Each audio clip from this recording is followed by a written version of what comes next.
Convenience store robberies don't usually end like this one. How did it start?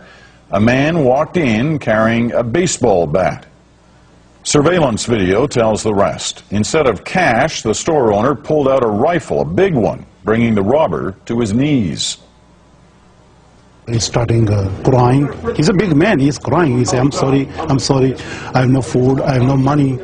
I have no job. My family, my whole family hungry for whole weeks.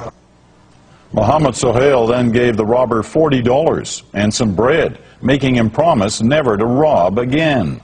I feel just like it break my heart. So I feel bad for him. He's still crying, begging with me. I said, okay. I try to help everybody. There's more. The robber told Sohail he wanted to be a Muslim, just like him. So Sohail told him to raise his right hand and repeat a Muslim prayer. And with that, the attempted robbery ended in a handshake. Coming up,